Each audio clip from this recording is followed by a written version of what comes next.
আসসালামু আলাইকুম, স্বাগতম জানাচ্ছি বিবিসি নিউজ আন্তর্জাতিক সংবাদে। শুরুতেই সংবাদ শিরোনাম, এরপর বিস্তারিত। ইরানে হামলার চিন্তা বাদ দেননি ট্রাম্প। ট্রাম্পের বোর্ড অফ পিস কি জাতিসংঘের বিকল্প হিসাবে কাজ করবে? ট্রাম্পের বোর্ড অফ পিস এত বিতর্কিত কেন?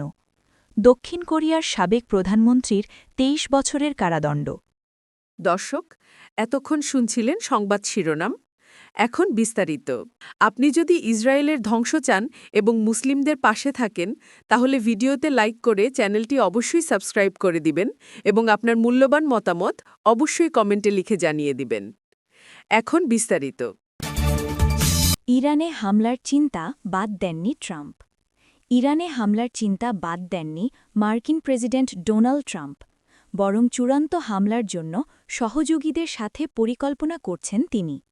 বুধবার ২১ জানুয়ারি মার্কিন প্রভাবশালী গণমাধ্যম ওয়াল স্ট্রিট জার্নালের এক প্রতিবেদনে এই তথ্য জানানো হয়েছে। প্রতিবেদনে বলা হয়েছে, ট্রাম্প এখনও ইরানে হামলার পরিকল্পনা বাদ দেননি, বরং তিনি সহযোগীদেরকে তেহরানে চূড়ান্ত হামলার জন্য পরিকল্পনা নিতে বলছেন। তার নির্দেশনার পর হোয়াইট হাউস এবং যুক্তরাষ্ট্রের প্রতিরক্ষা মন্ত্রণালয় বিভিন্ন অপশন দিয়েছেন, যার মধ্যে ইরানের সরকার পতনের পরিকল্পনাও আছে। এছাড়া অন্যান্য অপশনের মধ্যে ইসলামিক বিপ্লবী গার্ডের অবকাঠামো সীমিত হামলার বিষয়টিও আছে। ওয়াল স্ট্রিট জার্নাল এমন সময় এই তথ্য দিয়েছে যখন মধ্যপ্রাচ্যের দিকে আসছে মার্কিন বিমানবাহী রণতরী ও যুদ্ধবিমান। এসব যুদ্ধবিমান ও রণতরী ভেনেজুয়েলার সাবেক প্রেসিডেন্ট নিকোলাস মাদুরোকে অপহরণের জন্য ক্যারিবিয়ান অঞ্চলে মোতায়েন করেছিলেন ট্রাম্প। ইরানের পররাষ্ট্রমন্ত্রী আব্বাস আরাগুচি নতুন করে হুমকি দিয়েছেন, এবার যদি যুক্তরাষ্ট্র হামলা চালায় তাহলে তারা কোনো ধরনের সীমাবদ্ধতা রাখবেন না। হামলার সাথে সাথে পাল্টা হামলা শুরু হবে। ট্রাম্পের বোর্ড অফ পিস কি জাতিসংঘের বিকল্প হিসেবে কাজ করবে? বোর্ড অফ পিসে যোগদানের জন্য বিশ্ব নেতাদের আমন্ত্রণপত্র পাঠিয়েছেন মার্কিন প্রেসিডেন্ট ডোনাল্ড ট্রাম্প। চিঠিতে তিনি বলেছেন, বোর্ড বিশ্বব্যাপী সংঘাত সমাধানে একটি সাহসী নতুন পদ্ধতি গ্রহণ করবে। একে জাতিসংঘের নিরাপত্তা পরিষদকে দুর্বল করে দেওয়ার শঙ্কা হিসাবে দেখা হচ্ছে, যা বর্তমানে শান্তি প্রতিষ্ঠা ও শান্তি রক্ষার পাশাপাশি আন্তর্জাতিক নিষেধাজ্ঞা দেওয়ার জন্য দায়িত্বপ্রাপ্ত। ইসরায়েলি সংবাদপত্র হারেটস জানিয়েছে, সনদটি আরও দ্রুত ও কার্যকর আন্তর্জাতিক শান্তি নির্মাণ সংস্থার প্রয়োজনীয়তার উপর জোর দিয়ে করা হয়েছে। সস্থায়ী শান্তি প্রতিষ্ঠার জন্য যেসব প্রতিষ্ঠান প্রায়ই ব্যর্থ হয়েছে তাদের কাছ থেকে সরে যাওয়ার সাহস প্রয়োজন। বোর্ড সম্পর্কে বিবৃতিতে হোয়াইট হাউস বলেছে, এই মাইলফলকটি জাতিসংঘের নিরাপত্তা পরিষদের রেজলিউশন ২৮০৩-এর সাথে পুরোপুরি সামঞ্জস্যপূর্ণ। কিন্তু ফরাসি প্রেসিডেন্ট ইমানুয়েল ম্যাক্রনের ঘনিষ্ঠ একটি সূত্র এএফপিকে বলেছে, এই সনদ গাজার একমাত্র কাঠামোর বাইরে। তিনি আরও বলেন, এটি বড় ধরনের প্রশ্ন উত্থাপন করে, বিশেষ করে জাতিসংঘের নীতি ও কাঠামোর প্রতি শ্রদ্ধা সম্পর্কে, যা কোনো অবস্থাতেই প্রশ্নবিদ্ধ করা যাবে না।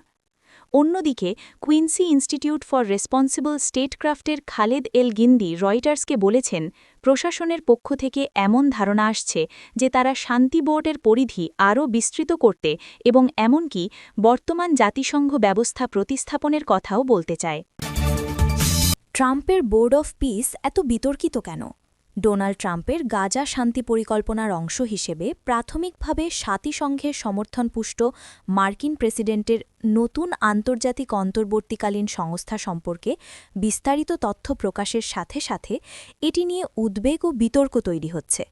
এর নির্বাহী বোর্ডের সদস্যদের মধ্যে রয়েছেন সাবেক ব্রিটিশ প্রধানমন্ত্রী টনি ব্লেয়ার, যিনি ২০০৩ সালে ইরাক আক্রমণকে সমর্থন করেছিলেন।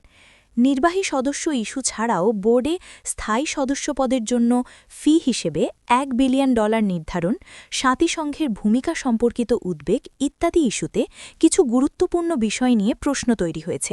এই প্রতিবেদনে সেসব প্রশ্নের উত্তর খোঁজার চেষ্টা করা হয়েছে। এই বোর্ডে যোগদানে কাদের আমন্ত্রণ জানানো হয়েছে? জানা যাচ্ছে, ট্রাম্পের এই বোর্ডে যোগদানের জন্য আমন্ত্রণ জানিয়ে ইতোমধ্যেই কয়েক ডজন বিশ্ব নেতাকে চিঠি পাঠানো হয়েছে।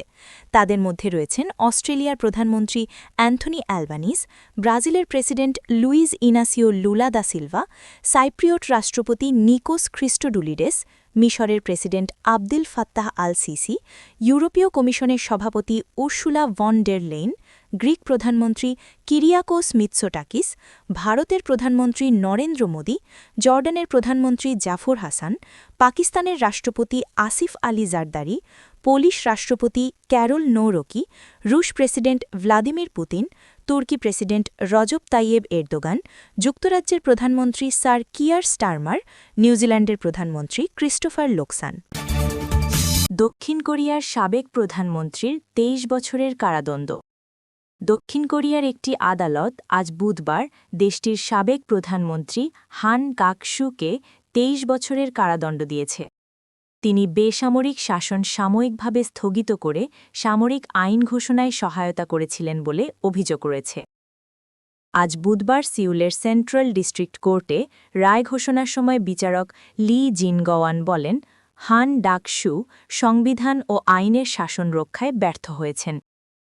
প্রধানমন্ত্রী থাকা অবস্থায় তিনি তার কর্তব্য এবং দায়িত্ব পালনে শেষ পর্যন্ত অবহেলা করেছেন।